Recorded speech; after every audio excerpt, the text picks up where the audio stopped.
दुनिया में कोई ऐसी ताकत नहीं है जो पाकिस्तान को सफ़ाए हस्ती से मिटा सके।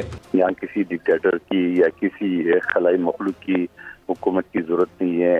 सब्सक्राइब करें और बेल दबाएं ताकि कोई खबर रह न जाए।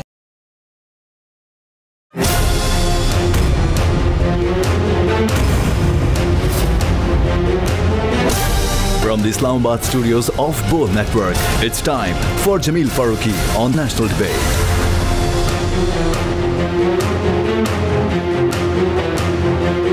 Good evening, welcome to National Debate. दुनिया में कोई ऐसी ताकत नहीं है जो पाकिस्तान को सफ़ाए हस्ती से मिटा सके। ये अल्फाज हैं उस अजीम विजनरी लीडर के जिसे पूरी दुनिया मोहम्मद अली जिन्नाह के नाम से जानती है। आज कायद-ए-आज़म मोहम्मद अली जिन्नाह रहमतुल्लाह अलैह का यौम विलादत है। टीम नेशनल डिबेट और बोल न्यूज़ की जानिब से बाबा कौम मोहम्मद अली जिन्नाह रहमतुल्लाह अलैह को खराज अकीदत। अब बात करते हैं पाकिस्तान की, वो पाकिस्तान जिसे 21वीं सदी का पाकिस्तान होना चाहिए था। आज उस पाकिस्तान में पानी कम, चीनी कम, बिजली कम, गैस कम और लोग इस वक्त शदीद परेशानी में मुब्तला हैं। गवर्नमेंट अपनी डिलीवरेंस के ऊपर बात करे ना करे, अपोजिशन के ऊपर हर वक्त तबाह-आज़माई करते हुए दिखाई देती है। तर्जुमानों के हाथों में अगर कोई एक हैमर है जिससे वो हर वक्त ढोल पीट रही है तो वो अपोजिशन को रुलाने का, और अपोजिशन के पास अगर कोई वाकईतन एक हैमर है अवाम के नाम पर हुक्मरानी वापस लेने का, तो वो हुकूमत के ऊपर तकिया किए बैठी है और हुकूमत के ऊपर हैमरिंग किए जा रही है। ये एक दूसरे को नीचा दिखाने की धमा चौकड़ी का सीज़न ख़त्म ही नहीं होके दे रहा। पिछले 73 साल से हम यही देखे जा रहे हैं और मुसलसल शायद देखते चले जाएंगे। पुराना पाकिस्तान, पुराने पाकिस्तान वाले रोते हैं, नया पाकिस्तान, नए पाकिस्तान वाले रोते हैं। जब बात परफॉर्मेंस की आती है तो आवाम को जवाब दे तो आखिर इन्होंने होना है, और नताइज हमारे सामने हैं। नताइज KPK के अंदर आप बल्दियाती इंतखाबात में देख लें कि क्या हुआ और किस अंदाज से शिकस्त फाश का सामना करना पड़ा है वहाँ की सबसे बड़ी जमात को जो 8 साल से वहाँ पर इक़्तिदार में है। ये वेकअप कॉल है पाकिस्तान तहरीक इंसाफ के लिए बतौर वफाक और बतौर KP की इंतज़ामिया और बतौर पंजाब की इंतज़ामिया। और अब जबकि पाकिस्तान तहरीक इंसाफ के तमाम तंजीमी ढांचों को तहलील कर दिया गया है, तो आने वाले दिनों में देखना यह होगा कि ये ऊँट किस करवट बैठा है या बैठने लगा है, और जो डील या ढील की बातें हैं वो कहाँ तक पहुँचती हैं। सहाफ़ी हजरात भी अब तबाह-आज़माई करने लग गए हैं कि मियाँ नवाज शरीफ साहब वापस आए कि आए, और उनके सीनियर रहनुमा जो साबिक रुकने कौमी असम्बली और साबिक स्पीकर कौमी असम्बली सरदार अयाज सादिक तक कह चुके हैं कि 20 तारीख को जा रहा हूं, उनको लिए बगैर वापस नहीं आऊँगा। तो ये पाकिस्तान के अंदर जो डेवलपिंग पॉलिटिक्स है और जो हमारे कायद के फरमुदात थे उनके दरमियान कॉन्ट्रडिक्शन कितनी है, इसमें तो कोई शक नहीं है कि there is no power on earth that can undo Pakistan, कोई शक नहीं है। लेकिन हमने बतौर पाकिस्तानी इसको कितना बड़ा पाकिस्तान छोड़ा है, ये बहुत बड़ा क्वेश्चन मार्क है। एजेंडा ऑन नेशनल डिबेट पर बात करने से पहले हम बात करेंगे ट्रेंडिंग टुनाइट की। ट्रेंडिंग टुनाइट आज का हमारा हैशटैग है #नया पाकिस्तान। #नया पाकिस्तान। मुझे जमील फारूकी कहते हैं। आप मेरा प्रोग्राम नेशनल डिबेट बोल न्यूज़ पर मुलाहिजा करते हैं। ऑन द डिबेट टुनाइट आज के हमारे मौजूद मेहमान में शामिल हैं जनाब जमशेद इकबाल चीमा साहब। आप पाकिस्तान तहरीक इंसाफ के सीनियर रहनुमा हैं, मुआविन खुसूसी हैं वज़ीर आज़म पाकिस्तान के। हमारे दूसरे मेहमान होंगे जनाब कादिर मंदो खेल साहब।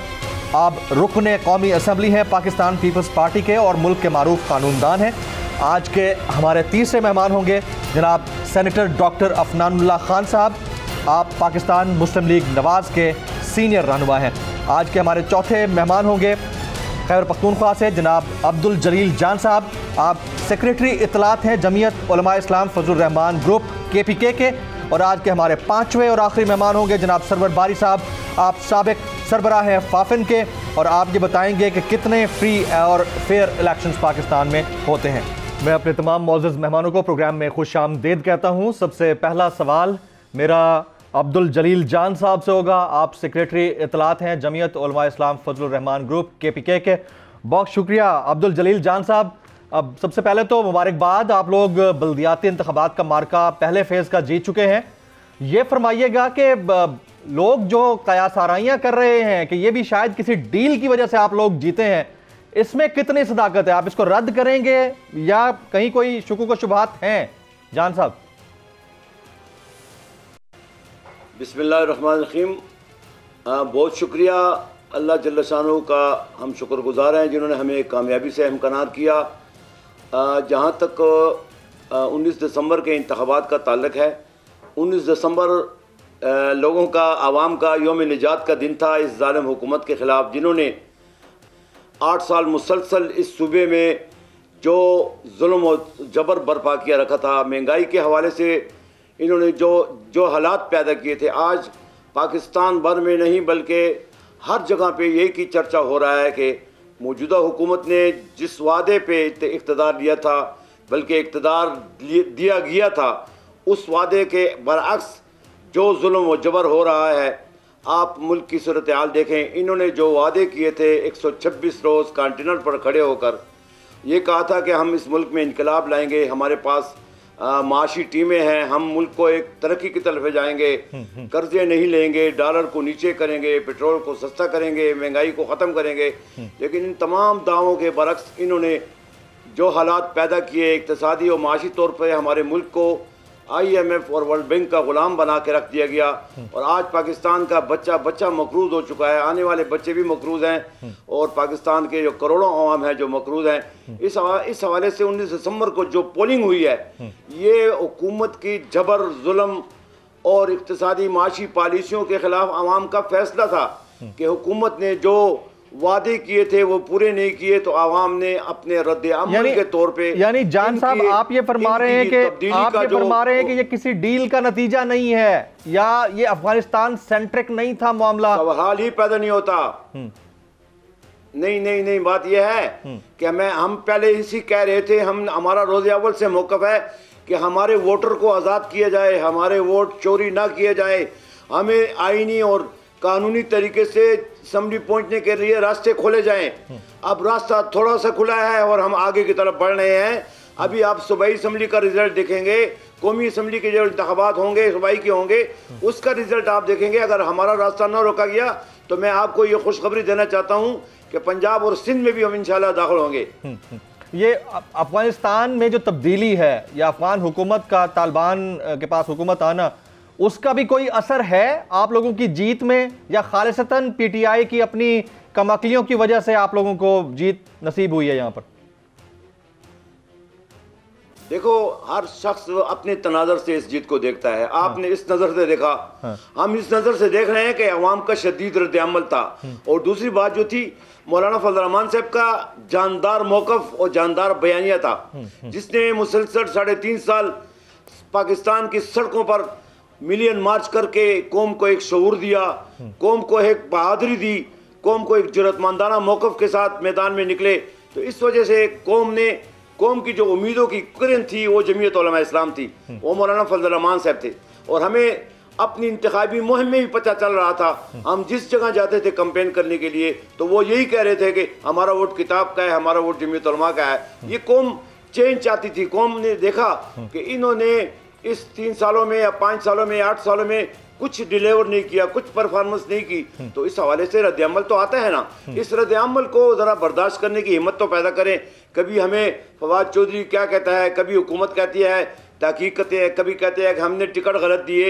ये तो कह रहे थे कि हमारा तिनका भी खरा हो जाए तो वो जीतेगा, तो अब तो ये बहाने कर रहे हैं कि टिकट हमने गलत तकसीम किए। ये सारी बातें जो है ये इलेक्शन के बाद क्यों नजर आ रही है इनको? इन्होंने जब इंतखाबी मुहिम चलाई तो अपने कैंडिडेट को तो ये बहुत बड़ा फिलासफर बना रहे थे कि ये मुल्क की तकदीर बदल देगा, ये पेशावर की तकदीर बदल देगा, ये बहुत बड़ा फिलासफर है। लेकिन आज जब वो हार गए हैं तो कभी कमेटियों को तब्दील कर रहे हैं, कभी बहाने कर रहे हैं, कभी कह रहे हैं कि क्या हुआ है, कभी क्या हुआ। कप्तान बदल जाना तो कप्तान को था, कप्तान की परफॉर्मेंस ठीक नहीं थी, कप्तान को इस्तीफा देना चाहिए। चलें, आपका पॉइंट आ गया, मैं इस पर मजीद भी आपसे बात करूंगा। सेनेटर अफनानुल्लाह खान साहब भी हमारे साथ मौजूद हैं। सेनेटर साहब, बहुत शुक्रिया आपके वक्त के लिए। ये जो तंजीमी ढांचा तहलील कर दिया गया PTI का और बाकायदा तौर पर ओहदेदारों को भी फारिग कर दिया गया, और उसके बाद प्राइम मिनिस्टर पाकिस्तान की जानिब से बयान भी आता है कि मियां नवाज शरीफ साहब की नाअहली हटवाने के लिए रास्ता निकाला जा रहा है, बनाया जा रहा है। आपको इसमें किसी किस्म का तजब्जुब या कन्फ्यूजन नज़र आती है, या वाकयातन उधर से भी जोर है कि आने की तैयारी हो रही है? अफनान साहब जी, बिस्मिल्लाह रहमान रहीम। देखें, हम लोग तो जो है वो मियां मोहम्मद नवाज शरीफ साहब तो चाहते एक दिन भी वहाँ पे ना रहना चाहे एक्स्ट्रा, अगर उनके बस में हो, लेकिन जो हालात यहाँ पे पैदा कर दिए गए थे उनके लिए और उनकी फैमिली के लिए, उसके बाद जो है वो मतलब कि नैब की तहवील में जो कुछ उनके साथ किया गया, उनको हार्ट अटैक हुए, उनके प्लेटलेट 0 हो गए, तो वो तमाम चीज़ों के सामने रखते हुए वो बाहर थे और उनकी बीमारी भी थी ज़ाहिर उसके साथ साथ, तो वो उन चीज़ों के सामने रखते हुए मामला जो थे वो चल रहे थे। लेकिन अब ये है कि अल्लाह का शुक्र है कि जो तब्दीली है वो जो तब्दीली सरकार थी, इनके जो है वो घर जाने का इंतजाम जो है वो हम लोग आवाम की मदद से कर रहे हैं, और इंशाल्लाह आप देखेंगे कि ये जो है ये जो सारा पिछले 4 साल की तबाह बर्बादी है, जो तनज़्ज़ुली है, जो भूख और अफलास बढ़ गई है, जो महंगाई बढ़ गई है, इसको खत्म करने के लिए पूरी 22 करोड़ कौम जो है वो मियां मोहम्मद नवाज शरीफ साहब की तरफ देख रही है, और इंशाल्लाह जो है वो हम उनकी उम्मीदों के ऊपर पूरा उतरेंगे और हम पाकिस्तान को 2000 पुराना पाकिस्तान बनाएंगे, जिसमें गरीबों के घर नहीं गिरेंगे, जिसमें आटा और दालें और चीनी इतनी महंगी नहीं होंगी कि गरीब खरीद ही ना सके, जिसके अंदर जो है वो मोटरवेज होंगी, बिजली के कारखाने होंगे, सी पैक होगा, नई बंदरगाहें होंगी, हम वो वाला पाकिस्तान इंशाल्लाह दोबारा। अच्छा, अब आप बात बिल्कुल ऐसे कर रहे हैं जैसे आप लोगों को गो एड मिल गया हो कि भाई अब आपने ही संभालना है, ऐसा है क्या?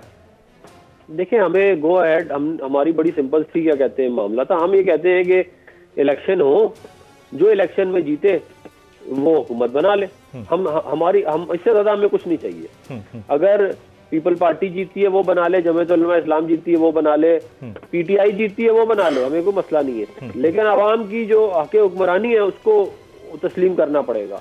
वोट की जो इज्जत है उसको वो बहाल करानी है हमने, और वो आपके सामने कुछ थोड़ी बहुत बहाल हो भी गई है। अभी लोकल बॉडीज के इलेक्शन जो हुए हैं, कंटोनमेंट के भी पंजाब में, और ये जो अपना इधर केपीके में जो पहला मरला हुआ है, तो वो अब आहिस्ता आहिस्ता जब आवाम की वोट की इज्जत बहाल होगी तो फिर अवामी नुमाइंदे वापस खुद ब खुद ही आ जाएंगे अपनी जगहों पर।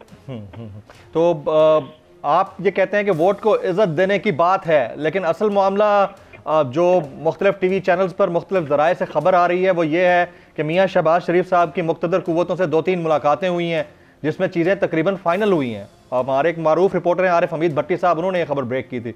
आप इससे इत्तेफाक करेंगे? और अगर ऐसा है तो फिर वोट की इज्जत किस कदर वोट की इज्जत हो रही है सर? देखिए, बात बड़ी सिंपल सी ये है कि जो है हमने फ्रॉम डे 1 ये बात डिमांड की थी, और आज भी हमारी वही डिमांड है कि इलेक्शन हो जाए, इलेक्शन में जो भी जीत जाए उसके बाद वो हुकूमत बना ले। हमने ना हम ये जरूर बातचीत करने के लिए तैयार हैं कि ये जो हाइब्रिड निज़ाम है इसको लपेटा जाए और मुल्क में जमहूरियत जो है वो बहाल की जाए, उसमें बातचीत करने में कोई बुराई नहीं है, लेकिन जो हम आवाम के वोट लेके हुकूमत में आना चाहते हैं, हम ना किसी डील के जरिए ना किसी ढील के जरिए जो है हुकूमत में आना चाहते हैं, वरना तो हमारे लिए और भी तरीके थे। हम ये कह रहे हैं कि इलेक्शन कराएं, जो इलेक्शन जीतेगा हुकूमत बना ले, हमारी ये डिमांड है। तो आप कोई ज्यादा कामयाबी खातिर ख्वाह हासिल कर नहीं पाए केपीके से, उसके बावजूद खुशी के शादियाने समझ से बाहर है, यानी आपको JUIF की जीतने की खुशी है या अपने हारने की खुशी है? देखिए, जो इलाके जहाँ पे पहला मरला जो हुआ है केपीके का, वो ट्रेडिशनली हमारा स्ट्रॉन्ग एरियाज कभी भी नहीं थे। हम जो है वो ये ज्यादातर स्ट्रॉन्ग एरिया, सबसे ज्यादा ये स्ट्रॉन्ग एरिया PTI के थे, उनका गढ़ था ये पेशावर वैली खास तौर पे। फिर उसके बाद अगर आप साउथ केपीके में जाएं तो उधर जमात उलमा इस्लाम का काफी अच्छा होल्ड रहा है, DI खान में, कोहाड़ में, बन्नू में। हमारी ज्यादातर पोजीशन बेहतर रही है हजारा डिवीजन में और सवाद और सांगला वाली साइड के ऊपर जो है। तो ये सामने रख के रिजल्ट देखा जाए, लेकिन अगर आप बाकी रिजल्ट देखें, मिसाल के तौर पे कंटोनमेंट का जो रिजल्ट आया था लोकल बॉडीज का, हम 59 सीटें जीते थे, ये PTI 18 सीटें जीती थी, हमने ट्रिपल सीटें से ज्यादा जीती थी। तो उसके अलावा अगर आप खानेवाल का इलेक्शन देख लें, बाय इलेक्शन, डस्का का देख लें, फैसलाबाद का देख लें, लाहौर का देख लें, आप जो इलेक्शन बाय इलेक्शन होता है अल्लाह के फजल से हम जीतते। और जमात उलमा इस्लाम की जीतने की हमें इसलिए भी खुशी है, ये भी है कि वो हमारे इत्तेहादी है, वो PDM में हमारे साथ है, तो हमें खुशी होगी ना अगर हमारा इत्तेहादी जीतेगा। राइट, आप साथ रहिएगा, आप भी साथ हैं, अब्दुल जलील जान साहब भी साथ हैं, सरवर बारी साहब ने हमें ज्वाइन किया है, साबिक सरबराह फाफिन। बारी साहब, बहुत शुक्रिया आपके वक्त के लिए। KPK के लोकल गवर्नमेंट जो इंतखाबात का पहला मरहला हुआ है, कितना शफाफ रहा है और तब मुतवक्के थे यही नतायज जो सामने हैं हमारे?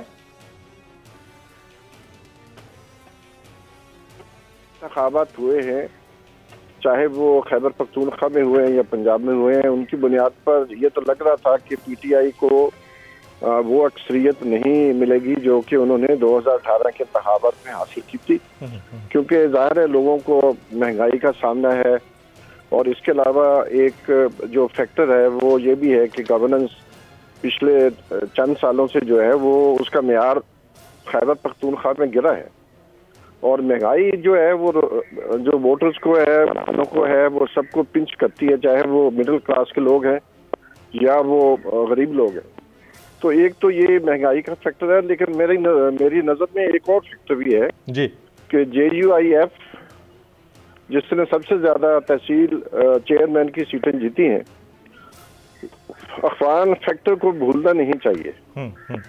अफगान फैक्टर मेरी नज़र में बहुत अहम है, क्योंकि तालिबान का वापस आना और उसके बाद जो एक मोटिवेशन नजर आती है मजहबी हलकों में, उसका असर वोटर्स पर भी पड़ा है। और किताब का सिंबल जो है, तो में भी आपको मालूम है MMA का सिंबल किताब था और 2002 में उस वक्त TTP खासी पावर में थी, जिसकी वजह से MMA को वहां पर मौका मिला और अब भी शायद आप उसी से कनेक्ट कर रहे हैं ना इसको।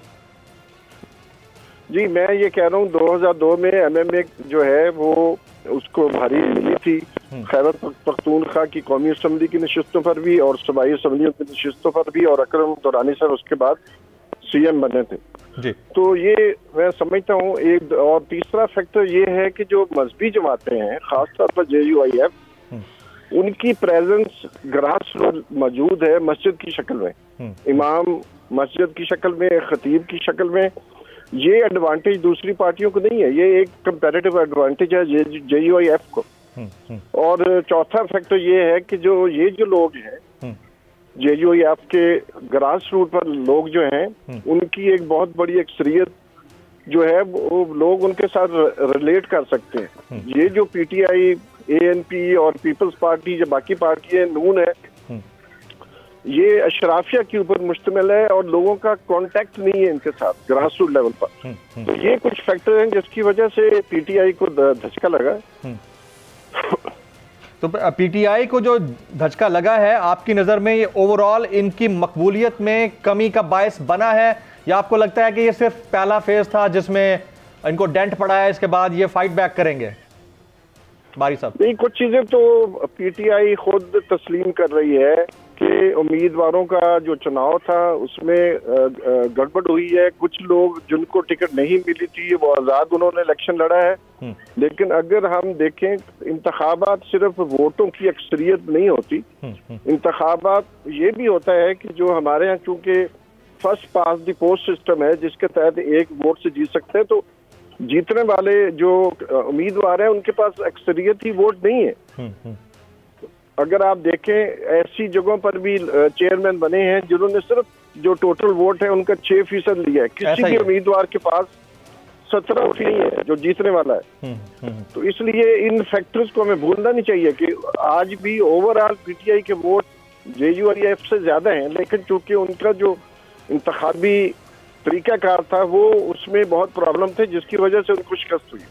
तो आखिर वो इंतखाबी तरीकाकार को स्ट्रीमलाइन करने में भी तो कमी या कोताही PTI की थी, जिसकी वजह से उनको ये सामना करना पड़ा है। इन्फ्लेशन कितना इंपॉर्टेंट फैक्टर है? इन्फ्लेशन कितना इंपॉर्टेंट फैक्टर है सर बारी साहब? इन्फ्लेशन जी, इन्फ्लेशन, महंगाई, इन्फ्लेशन, महंगाई मैंने जैसे पहले कहा है, और पुअर गवर्नेंस का मेयार भी गिरा है पिछले 3 सालों में। जैसे मैंने पहले कहा, महंगाई का बहुत बड़ा असर है, लेकिन इसके साथ साथ ये उनका टोटल वोट बैंक जो है वो गिरा तो है, लेकिन वो फिर भी JUI के मुकाबले में बराबर ही है तकरीबन। राइट। बारी साहब साथ मौजूद रहिएगा। कादिर मंदोखेल साहब, पाकिस्तान पीपल्स पार्टी के रुकने कौमी असेंबली, हमारे साथ कमिटेड थे स्काइप के ऊपर। अभी इस वक्त वो एयरपोर्ट पे हैं, आ जाएंगे वीडियो पे भी। अब बहुत शुक्रिया कादिर मंदोखेल साहब। KPK के अंदर जो शिकस्त हुई है उसके बाद PTI ने अपने तमाम तंजीमी ढांचे तहलील कर दिए हैं, इससे कोई फायदा उनको होने जा रहा है या मुसलसल बौखलाहट ही नजर आ रही है? करने की कोशिश है कि तंजीम का फुकदान है। कल इनके एक रहनुमा मेरे साथ बैठे हुए थे, शौकत यूसुफ रिजवी साहब, कह रहे तंजीम का, मैं डिसिप्लिन का फुकदान है। तो डिसिप्लिन का फुकदान तो उस वक्त होता है जब आप इधर उधर से वो कराची की जबान में कहते हैं ना कि पकड़ू 11, एक इधर से पकड़ लिया एक इधर से पकड़ लिया, तो आपने टीम तो बना लिया है, तो वहाँ पे डिसिप्लिन कहाँ से होगा? हर आदमी अपने मुफाद के तहत आता है। इनकी अपनी सारी टीम और पीपल्स पार्टी की, मुशर्रफ की, काफ लीग की, वहाँ से लोग आए हैं, सारी बातें वो अपने अपने मुफाद में आए और अपना ताकत ले जाएगी। ये जो सबसे पहले पाकिस्तान में जो उसने इलेक्शन ये सबसे जो स्ट्रॉन्ग होल्ड था उसी एरिया में कराए। आप जो दूसरा फेज पे वो करने जा रहे हैं जिसको नॉर्थ जोन कहते हैं, जहाँ मानसरा, एबटाबाद, चित्राल, तो न्यूली कवर्ड है, तो यहाँ वो जितनी मर्जी वो तंजीम तोड़ दे, जितनी मर्जी नए तंजीम बनाते हैं, इनको यहाँ से ज्यादा जो है इतरतनाक होगी। और फिर दूसरी बात वो पंजाब में आएंगे, उसके बाद उससे में आएंगे, तो उसको पता जाएगा जब इनकी अपनी शहर पेशावर से वो इलेक्शन हार गए तो आगे क्या रह जाता है। और ये जो बार बार पीपल्स पार्टी को ताने देते थे कि 13 साल की हुकूमत है, आपकी भी तो यहाँ 9 साल की हुकूमत है, तो 9 साल की हुकूमत में यह है कि पेशावर में इनकी 12 MP है, उसके बावजूद वो पेशावर तो मेयरशिप हार गया। और मैं कहता हूँ सबसे अच्छी पोजीशन पीपल्स पार्टी का है, 47,000 वोट ही है सिंगल पार्टी ने। जो मौलाना साहब की पार्टी जीती है वो भी अकेले में नहीं जीती है, वो पूरे PDM ने इलेक्शन लड़ा है। तो अगर आप उसको मुआवजा कर दे कि पूरे PDM लेके 11,000 वोट हमसे ज्यादा है और हम, लेकिन आप तो PDM में नहीं है ना सर?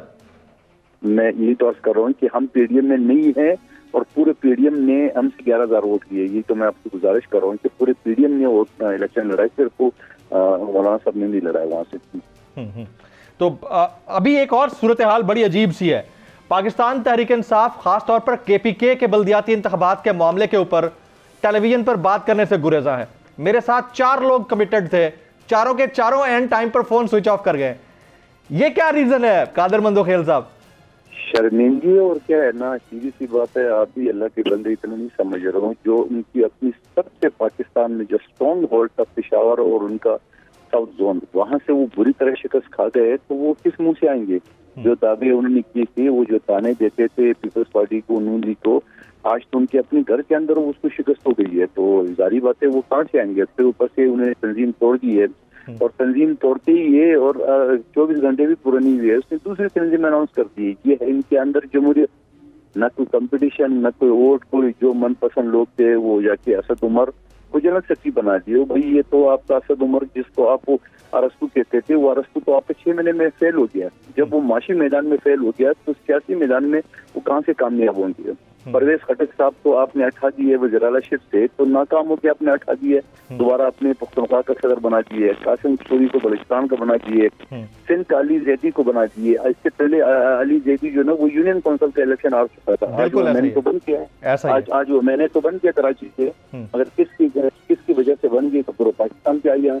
लेकिन सवाल ये है कि 24 घंटे के अंदर दूसरा तंजीम अनाउंस करना, ये सिर्फ अपनी कारकुनों को तसल्ली देने के अलावा कुछ नहीं है। आपको याद है इमरान अजीज तक फरमाते थे जब टॉप का लीडर जो ना वो ईमानदार हो तो नीचे खुद ही होगी। जब लोग कहते थे ना आपने ये पकड़ो 11 जो है बना ली है, ये तो सारे इधर उधर के पार्टी के लोग हैं और करप्ट लोग हैं, तो कह रहे हैं जब ऊपर वाला ईमानदार होगा तो बाकी नीचे सारे चढ़े। अब ऊपर वाला तो खुद ही सबसे बड़ा करप्ट है, तो उसके बाद क्या होगा? यानी पेशावर जैसे जहाँ उनकी 11 MPA समेत 9 साल हुकूमत थी, वहाँ वो हार गए, तो आप और सिंध में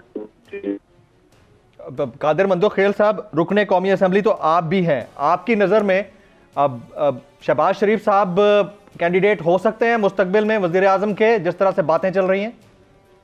देखिए ये तो उनकी पार्टी की अंदरूनी मामला है और वो वाज़ेह 2 ग्रुप में शामिल हो, 2 ग्रुपों नजर आ रहे हैं। मेरे पास जो ना वो रिमार्क्स दूसरे के बाद जो नवाज शरीफ साहब आती है वो नवाज शरीफ कहते हैं फैसला उनका है, और जो शहबाज लोग है वो शहबाज शरीफ को प्रमोट कर रहे हैं। मेरे ख्याल में ये बिजली के 2 तार है, जैसे ठंडा है गर्म होता है ना, तो ये साथ पैरेलल चलते हैं। मैंने जहाँ इस्तेमाल करना होता है तो वह शहबाज शरीफ को ले आता है, जहाँ कोई मुज़ाहमत वाली सियासत करनी है तो मरियम को नवाज शरीफ साहब को ले आते हैं। तो ये भी तो गुड कॉप बैड कॉप चलता है, हर पार्टी में होता है। आपकी पार्टी में इसमें बुराई तो नहीं है? हमारे पार्टी में कोई नहीं है। हमारी पार्टी में बिलावल साहब जरदारी साहब का जो फैसला होता है वो पत्थर पे लकीर के बराबर है। हमारे अंदर कोई ग्रुपिंग कोई चीज नहीं है। लेकिन मैं आपको यहाँ पे रोकूंगा, मैं एक ब्रेक का वक्त हो जाता है।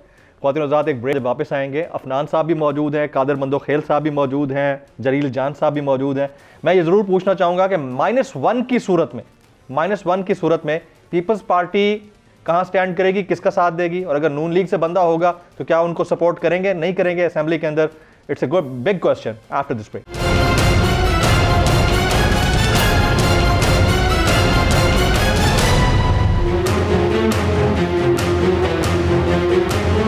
मैं तमाम मुअज़्ज़ज़ मेहमानों को प्रोग्राम में एक बार फिर से खुश आमदीद कहता हूँ। अब सेनेटर अफनानुल्लाह खान साहब, आपकी नज़र में अगर -1 की बात आती है और कुरा फाल पीपल्स पार्टी के किसी बंदे के नाम निकलता है तो आप लोग सपोर्ट करेंगे असेंबली में? देखिए, अगर हम बेसिकली ये चाहते हैं कि जो एग्जिस्टिंग सेटअप है ये ख़त्म, ये जो पीटीआई की हुकूमत है इसको ख़त्म किया जाए। उसकी वजह ये है कि ये अवाम जो है मजीद इनकी इनकॉम्पिटेंस, करप्शन जो है वो बर्दाश्त करने की उनमें शक्कत अब ख़त्म हो चुकी है। महंगाई इतनी ज़्यादा बढ़ चुकी है कि किसी कंट्रोल में नहीं है। तो उसके लिए अगर हमें किसी भी पार्टी के साथ बैठ के मामला करना पड़े तो हम वो बिल्कुल उस ऑप्शन जो है वो हमारे लिए खुला हुआ है ऑप्शन, और हम उसको ज़रूर जो है वो गौर भी करेंगे और उसके ऊपर हम काम भी करेंगे। पीपल पार्टी के साथ हमारा बड़ा एक अच्छा क्या कहते हैं वर्किंग रिलेशनशिप है, पहले भी रहा है। हमने 18वीं तरमीम साथ की, हमने और काफ़ी सारे बड़े बड़े काम चॉर्ट ऑफ डेमोक्रेसी साथ किया। तो आगे भी अगर हमें साथ उनके चलना पड़ा तो हमें इसमें कोई मसला नहीं है। नहीं, आपको मसला तो कोई नहीं है, लेकिन आप लोग बाकायदा तौर पर पीडीएम का हिस्सा भी नहीं है। ये दो अलग चीज़ें हैं। फ्लोर ऑफ द हाउस पर एक साथ रहना, कानूनी मामलात में या कानून साजी के अंदर अलग अलग से पार्टिसिपेट करना, और फिर अगर -1 की बात आती है तो उसमें एक दूसरे का साथ देना, ये 3-4 मुख्तलिफ चीज़ें हो जाएंगी। देखिए, हम तो मतलब कि वो है ना कि एजेंडा वाइज चलेंगे मामलात जो है। अगर तो पीपल पार्टी को लगा कि वो हमारे साथ चल सकते हैं और हमें लगा हम उनके साथ चल सकते हैं तो उसमें कोई बुराई नहीं है। और अगर उसकी वजह से मुल्क का भी फायदा है तो फिर तो जरूर करना, बिस्मिल्लाह करनी चाहिए। मेरा ये ख्याल है कि हमें एक ऐसी हुकूमत चाहिए जो पाकिस्तान के मसाइल को समझती हो, जो महंगाई के तूफान को रोक सके, जो हमारा पर कैपिटा इनकम $1700 से $1100 पे आ गया है इसको ठीक करे, रुपी जो डॉलर पैरिटी है जो बिल्कुल आउट ऑफ कंट्रोल है वो दोबारा से इसको स्टेबल किया जाए। तो ये सारी चीजें तभी होंगी जब कॉम्पिटेंट लोग जो है वो आम ओहदों पे बैठेंगे और उनको पता होगा कि क्या करना है और क्या नहीं करना। अफनान साहब, इसमें कोई शक नहीं है कि 2018 में जो इकोनॉमी आप लोग छोड़ के गए थे, बाद में कोविड भी आया, दीगर चीजें आई, वो सब अपनी जगह पर, एनी हाउ वो परफॉर्मेंस कंपेरेबल ही नहीं है, इसमें तो कोई शक नहीं है। लेकिन आप बार बार बात करते हैं वोट को इज्जत दो की, और फिर अगर बैकडोर डिप्लोमेसी के जरिए मुलाकातें भी हो रही हैं तो उस वक्त फिर अवाम कहाँ रह जाती है या आइन की बारादस्ती कहाँ रह जाती है? फिर वो रूल आउट तो नहीं हो सकती चीजें। आप फिर ये मान लें कि बैकडोर डिप्लोमेसी होती है, हर हाल में होती है, लेकिन ये दूसरा मामला दूसरी जगह पर है। देखिए, मैं ये बात जो है बिल्कुल आपको कह रहा हूँ कि हम इस मुल्क के अंदर हकीकी जमहूरियत को लाने के लिए अगर हमें किसी से बात करनी पड़ेगी, हमें वोट दिलवाने के लिए अगर किसी से बात करनी पड़ेगी तो इसमें कोई बुराई नहीं है। हम आवाम के मुफाद को सामने, चाहे वो मिलिट्री एस्टेब्लिशमेंट हो, चाहे वो एस्टेब्लिशमेंट हो, चाहे वो कोई भी हो, हम बुनियादी तौर पे ये चाहते हैं कि जो जिसका वोट है वो उसको पढ़े, उसके बाद जो वोट जिसको ज्यादा पड़े वो इलेक्शन जीत जाए, जिनकी ज्यादा सीटें वो हुकूमत बना ले। ये हमारा एक सिंगल पॉइंट एजेंडा है। इसके ऊपर हम जो है वो जाहिर है अगर हमें किसी से बात करनी पड़ती है, कोई भी कुछ करना पड़ता है हमें, तो वो हम आवाम की फलाह के लिए हम बिल्कुल करने के लिए तैयार हैं। लेकिन हम कोई इस तरह की डील नहीं करेंगे कि अंपायर की उंगली के ऊपर साजिशें करके लोगों की हुकूमतें गिरा के इलेक्शन जो है उसके अंदर जबरदस्ती जो है वो फ्रॉड करके जितवा के आके जबरदस्ती मुसल्लत हो जाए। हम तो ये कह रहे हैं कि जी आप vote election free and fair हो, मैदान लगेगा, पीपल पार्टी भी होगी, हम भी होंगे, बाकी जमातें भी होंगी, जो जीत जाए। नहीं, आप ये कह रहे हैं कि आप इस तरह की डील नहीं करेंगे जिससे वोट चोरी हो, लेकिन उस तरह की डील करेंगे जिससे वोट का तहफ़्फ़ुज़ हो, यानी positive deal, negative deal type की कोई चीजें होती हैं, आप ये कहना चाह रहे हैं? नहीं, मैं ये नहीं कह रहा, मैं ये कह रहा हूँ कि हम ये चाहते हैं कि पाकिस्तान में फ्री एंड फेयर इलेक्शन हो जाए। उसके लिए हमें अगर ज़ाहिर है बातचीत करके ही मामला चलाना पड़ेगा ना, हम बिल्कुल मतलब कि क्या बातचीत के बगैर तो कोई मामला नहीं होता ना। और उसके तहत जो है वो हम ये समझते हैं कि फ्री एंड फेयर इलेक्शन के तहत पाकिस्तान में जमहूरियत बहाल हो जाएगी। वो हम उसके लिए हम जद्दोजहद कर रहे हैं। उसके लिए अगर हमें किसी से बात करनी पड़े, कुछ करना पड़े, वो हमें उससे हमें कोई ना कोई बुराई है ना हम उसके वो उससे हम पीछे हट रहे हैं। हम ये चाहते हैं कि फ्री एंड फेयर इलेक्शन हो, जो आवाम जिसको वोट डाले वो हुकूमत बनाए, ये हमारा एजेंडा। नवाज शरीफ साहब कब आ रहे हैं जी? ये अयाज सादिक साहब ने कुछ दिन पहले एक बयान दिया है, उसके बाद फिर गुज़िश्ता रोज़ एक प्रोग्राम में बात कर गए, तो आप इस खबर की तस्दीक करेंगे या सिर्फ ये अज़राह तफन्नुन लोगों में जोश पैदा करने के लिए कहा गया? देखिए, मियां मोहम्मद नवाज शरीफ साहब जो है वो चाहते हैं कि वो जल्द से जल्द पाकिस्तान वापस आ जाए। हम इस बात की उम्मीद है कि वो आने वाले जो है जनवरी में या फरवरी में इंशाल्लाह अल्लाह ताला जो है वो बेहतर करेगा मामला, तो वो वापस आ जाएंगे। मतलब कि बहुत जल्द मुस्तकबिल करीब में उनका वापस आने का प्लान है।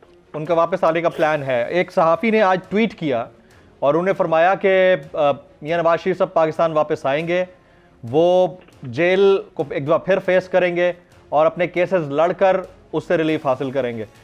इसमें कितनी सदाकत है सर? देखिए, मियां मोहम्मद नवाज शरीफ साहब जब पिछली दफ़ा भी इलेक्शन से पहले जो कुलसूम नवाज साहिबा जो है वो बहुत ज़्यादा बीमार थी, उस वक्त भी वो मरियम को साथ लेके पाकिस्तान वापस आ गए थे। तो वो शहबाज शरीफ साहब लंदन गए, फिर वो वापस आ गए थे। तो हम तो वापस आज पहले भी हम बाहर जाके वापस आना हमारे लिए कोई वो बड़ी बात नहीं है, और ना जेलों में जाना हमारे लिए कोई बड़ी बात है। पाकिस्तान की मुफादात के लिए, पाकिस्तान के लिए हमने पहले भी जेलें काटी हैं, आइंदा भी जेलें काटने के लिए तैयार हैं। और मियां मोहम्मद नवाज शरीफ साहब जो है वो जेल में जाने से बिल्कुल नहीं डरते। मुशर्रफ के दौर में भी गए, इमरान खान के दौर में भी गए, उनकी फैमिली गई बहुत दफा। जो है वो झूठे केसेस वगैरह बने हुए थे, वो हमने फेस किए, हम आगे भी फेस करेंगे।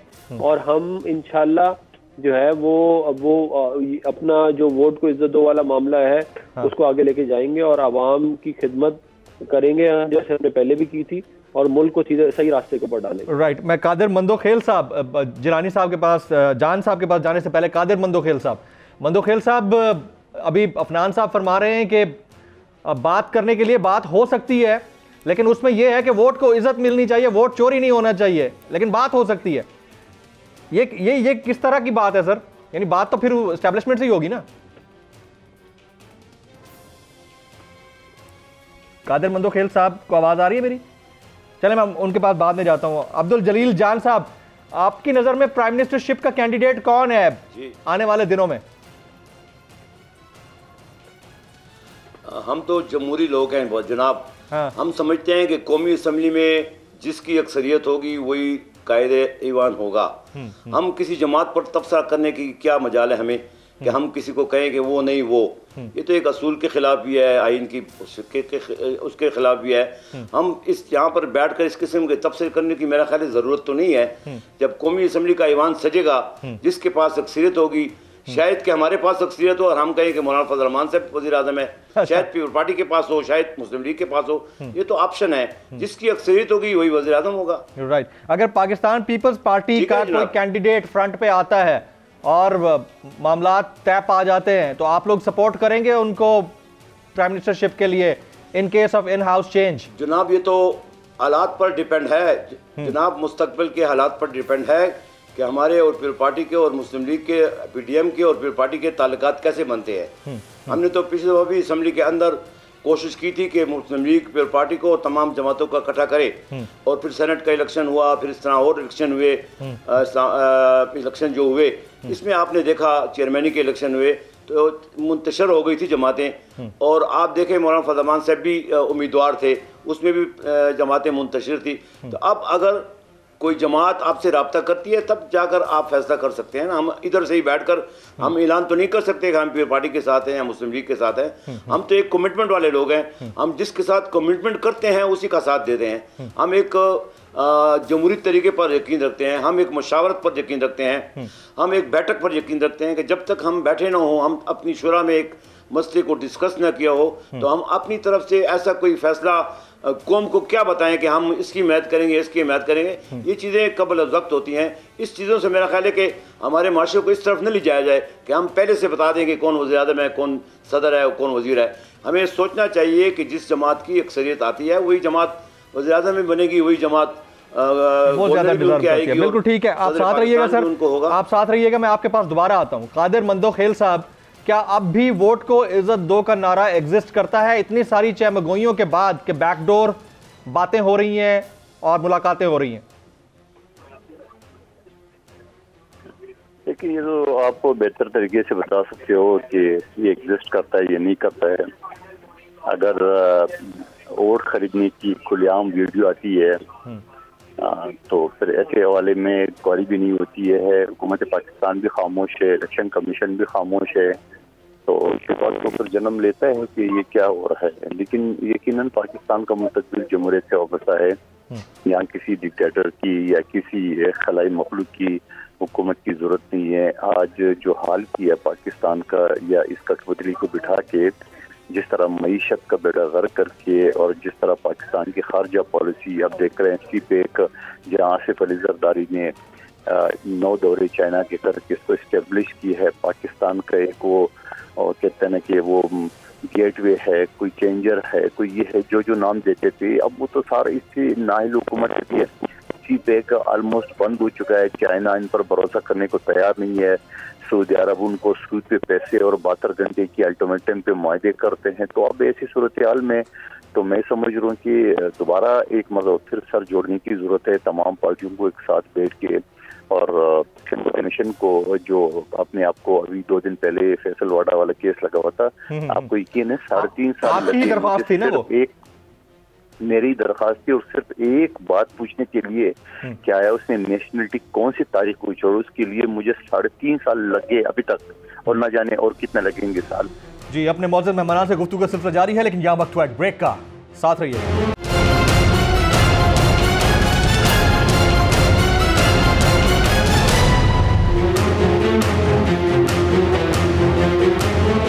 Welcome back. अपने मौजूद मेहमानों से गुफ्तगू के सिलसिले को आगे बढ़ाते हैं। जमहूरियत भी क्वेश्चनेबल नजर आती है ना। अभी जरदारी साहब ने 2 दिन पहले खिताब किया, उसमें कहा कि मुझसे कहा जा रहा है कि आप मदद करो, और मैंने कहा कि पहले इसको हटाएं, इनके इत्तेहादियों को हटाएं, उसके बाद बात करूंगा। तो कहीं ना कहीं से तो बात हो रही है, तो कौन सी जमहूरियत की हम बात करते हैं? उधर शहबाज शरीफ साहब की बात हो रही है, उधर इनकी बात हो रही है, और फिर हम वोट को इज्जत दो की बात करते हैं। आप मुझे एक बात बताओ कि अगर पीपल्स पार्टी डील करती तो ये बात डिस्क्लोज करती? नहीं हुई, मैं वही तो कह रहा हूँ कि नहीं हुई होगी ना डील। तो कोशिश तो कर रहे हैं ना, अगली तो कोशिश कर रहे हैं। देखो, आसिफ अली जरदारी पाकिस्तान का सुप्रीम कमांडर रह चुका है, अफवाज पाकिस्तान तमाम अदारों का वो सरबरा रह चुका है, यकीनन वो सब जानते हैं, ये सबको जानते हैं, तो यकीनन डिस्कशन के लिए लोग आते हैं, लेकिन नहीं मानना। अब उसको वाज़ेह मिसाल दे दूं, जो आप कह रहे हैं कि इसको शर्त लगाई, अब मिसाल मंदोखेल साहब, माजरत कलामी की माजरत, इसमें भी 2 चीजें हैं ना, डील नहीं हुई, हो सकता है आपकी टर्म्स पे ना हुई हो, इसलिए आप बाहर आके बोले, ये भी तो क्वेश्चन है ना। अब आप अपने अल्फाज में जो मतलब निकाले वो आपकी मर्जी है। हाँ। मैं सिर्फ इतनी आपको मिसाल दे रहा हूँ कि मैंने आपके टॉक शो में नहीं आना है, तो मैं आपके साथ ऐसी शर्त लगा लूं कि नहीं जी आप पूरे स्टूडियो में अगर शिफ्ट करें तब मैं आपको इंटरव्यू दूंगा, तो इसका मतलब मैंने नहीं आना आपके शो में। हाँ। तो जब डील नहीं करना है तो इसी वजह से इस तरह शर्त रखा जाती है, बाबा जो कठपुतली आपने हमारे सर पे बिठा के, पाकिस्तान के सर पे बिठा के रखा है, पहले इनको तो कर दो। तो ये तो सबको पता है, ये डॉक्टर अफनान साहब सारी सियासी लीडरान को एक्सेप्ट करेंगे कि इस मुल्क में जो मुदाखलत करने वाले हैं, और वो पश्तो का बड़ा वाज़ेह मिसाल है कि जानमाज से तो खड़ा कर दो, नमाज कौन पढ़ाएगा? अगलों ने धांधली से इधर उधर से पकड़ू लेवन बना के इनको वज़ीर-ए-आज़म पाकिस्तान तो बना दिए, मगर इसको चला के दिखाएं। आज आप पाकिस्तान पूरा मईशत डूब रही है, बैंकरप्ट हो रहा है पाकिस्तान, माशी तौर पे, खारजे तौर पे, हर जगह पे पाकिस्तान डिफॉल्ट हो रहा है। यानी सऊदी अरब जो हमारा एक बेहतरीन दोस्त हुआ करता था, आज वो हमें 4% सूद पे सिर्फ बैंक में पैसे रखने के लिए देते हैं, और 72 घंटे की अल्टीमेटम की शराइत भी रखते हैं। IMF से विड्रॉ है तो भी आप डिफॉल्टर रहे, आपने किस शॉर्ट के तो भी डिफॉल्टर है। तो मुल्क का सऊदी अरब उसका ये हाल है। चाइना हम पे भरोसा करने को मजीद तैयार नहीं है, अमेरिका तो पहले से ही आपके दुश्मन बने हुए हैं और कभी दोस्त था भी नहीं। वो सवाल ये कि हमारा कौन सा मुल्क दोस्त है? हमने ये तो कहते हैं कि हम तो सिंध पे भी अब राज करने जा रहे हैं, सिंध पे भी हमारी हुकूमत होगी। देखो, अब ख्वाब नहीं है सिंध पे राज करने के लिए, तो ये पेशावर का रिजल्ट इनके मुंह पे तमाचा नहीं है ना। पहले ही तो सोचिए पेशावर में क्या असर हुआ। तो बात ये होता है ना, वो राज करने की बात कर रहे हैं। और दूसरी बात ये, आसिफ अली जरदारी ने जब ईरान के साथ मुआहदा किया गैस पाइपलाइन, और वो ऑलमोस्ट बॉर्डर तक मुकम्मल भी हो गया है, मगर इसने पिछली हुकूमत ने उसको आगे परसू किया, न मौजूदा हुकूमत की, कि आज देख रहे हैं इन नाइलों का ये हाल है। जब जून जुलाई में ये बैठे थे तो इनको ये नहीं पता जून जुलाई के बाद दिसंबर जनवरी में भी आना है, गैस की शॉर्टेज होगी, गैस की खपत ज्यादा होती है। आज वो कहते हैं अच्छा हमने ये किया, हमने किया, तो हम तो पहले ही कहते थे कि ये पकड़ू अलेवा नहीं है नाइलों। राइट, कादिर मंदोखेल साहब को कनेक्ट करते हैं, उनको साथ रखिएगा। अफनान भाई, आप हंस रहे थे और आपकी हंसी बड़ी मानी खेज हंसी थी। मुझे सबसे पहले तो ये बताएं कि आप हंसे किस बात पे हैं। दूसरा, ये जो गैस शॉर्टेज की बात मंदो खेल साहब कर रहे थे, क्राइसिस, ये बाय डिफॉल्ट है, बाय डिजाइन है, आपको क्या लगता है? मैं वो हंस तो पकड़ू 11 वाली बात कर रहा था कि पकड़ के सबको मुसल्लत कर दिया, अब चलाया जा रहा। जो जहाँ तक गैस की बात है, वो बात ये है कि देखे खाली गैस का मसला नहीं है। आपको पता है पूरे पाकिस्तान के अंदर इस वक्त जो ऑयल रिफाइनरीज है, जो हमारी लोकल ऑयल रिफाइनरी, अटक रिफाइनरी हो गई, पाकिस्तान रिफाइनरी, नेशनल रिफाइनरी, ये बाइको, ये सारी रिफाइनरियां इस वक्त बंद हो रही हैं क्योंकि जो हर रिफाइनरी की प्रोडक्ट फर्नेस भी होती है। फर्नेस जब वो अपना बाकी बनाते हैं पेट्रोल डीजल, जब वो तो फर्नेस बनाते, तो फर्नेस की स्टोरेज वो कर करके फर्नेस बिक नहीं रहा था, हुकूमत भी नहीं खरीद रही थी, तो उनको फिर अपनी रिफाइनरियां बंद करनी पड़ी क्योंकि ज़ाहिर है अगर आपकी फर्नेस बाय प्रोडक्ट आप स्टोर नहीं कर सकते तो रिफाइनरी कैसे चलाओगे।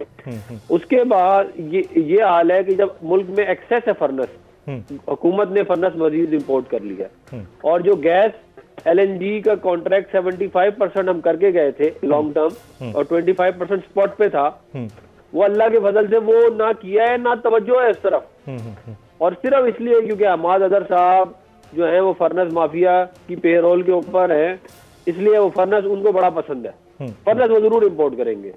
बाकी गैस बेशक पूरे मुल्क में ना हो, गैस का बहरान आ जाए, इंडस्ट्रियां बंद होने लगी हैं, टेक्सटाइल की एक्सपोर्ट इंडस्ट्री बंद हो रही है, मगर उनको फर्क ही नहीं पड़ता। तो आप जब ऐसे निकम्मे, नाअहल और करप्ट लोगों को मुल्क में मुसल्लत करेंगे तो वो अपना इंटरेस्ट सेफ गार्ड करेंगे। वो सुबह उठेंगे, वो कहेंगे आज धंधा करना है, कहाँ से 2 रुपए बनते हैं, वो सारा दिन यही चलता है मेरे इधर, वो किसी को परवाही नहीं। आप मुझे बताएं कि गैस का ऐसा खतरनाक क्राइसिस कभी भी नहीं आया, कितनी हुकूमतें आई, कितनी गई, गैस ही नहीं है मुल्क में सर्दियों में। नहीं, अगर आपको हुकूमत इस वक्त दे दी जाए तो आपको लगता है कि गैस का कोई क्राइसिस नहीं होगा, मैनेज कर लेंगे आप लोग? देखें, हम आपको बता रहे हैं कि गैस तो ऑलरेडी पिछले 7-8 साल से कम हो गई थी। हमारी अपनी जो रिक्वायरमेंट थी उसके हिसाब से हमारे पास गैस तो खत्म थी, इसलिए हमने उसको सामने रखते हुए LNG के टर्मिनल लगाए।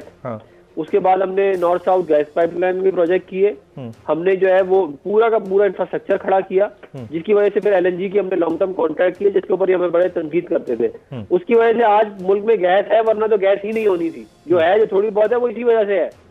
और उसके बाद इन्होंने, इन निकम्मों ने सिर्फ इतना करना था काम कि जो स्पॉट के ऊपर होती है ना बाइंग, यानी कि आपने देखना है कि आपकी कितनी रिक्वायरमेंट है, 75% लॉन्ग टर्म हो जाती है, 25% आप उसी वक्त खरीदते हैं। वो जो स्पॉट में बाइंग करनी थी वो की नहीं बाइंग। अब आप मुझे बताएं ना, ये पिछले हुकूमतों ने इनको कहा था कि ना खरीदो, मतलब ये इससे ज्यादा नाअहली और करप्शन क्या होगी कि मुल्क के अंदर लोग जलील हो रहे हैं गैस की वजह से।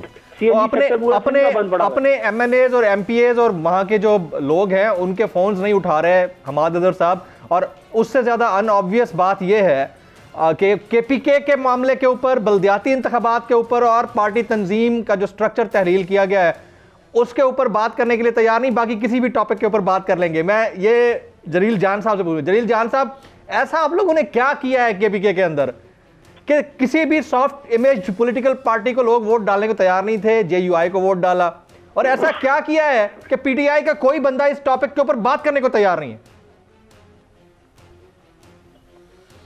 हमने जनाब पहले भी कहा था कि इन्होंने जो टिकट तकसीम किए अपने निशान पे नहीं किए, और आप कल एक बंदा इनका ये दावा कर रहा था कि 80% हमने जीता है, तो नीचे सतला पे टिकट ही तकसीम नहीं की। नंबर 1 बात। नंबर 2 बात, ये लोग आवाम का सामना नहीं कर सकते। जब आवाम के पास जाते हैं तो आवाम इनको अपने गुस्से का इजहार करती है। जब हमने 19 दिसंबर का इलेक्शन हुआ तो हम समझते हैं कि हमारा जो बयानिया था वो कामयाब हुआ है। इनका जो खुशनुमा नारे थे, इनके जो वादे थे कौम से, इन्होंने जो नौजवान नस्ल को जिस अंदाज से अपनी तरफ खींचा कि मैं नौजवान नस्ल के लिए करूंगा, वो करूंगा, ये तमाम दावे के दावे ही रह गए, कुछ भी हासिल नहीं हुआ। इन्होंने अपने दौर में बिजली के बिल, गैस के बिल जलाए थे।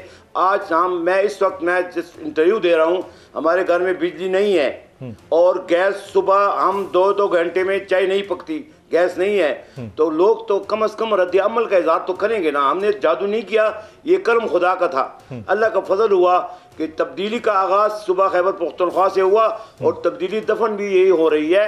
अगले मरहले का जो इलेक्शन आ रहा है, अगले मरहले में आप जरा ये नोट कर लें, अगले मरहले में इन्होंने इस दफा तो 8-10 सीटें जीत ली है, अगले मरहले में इनकी कोई गुंजाइश नहीं है।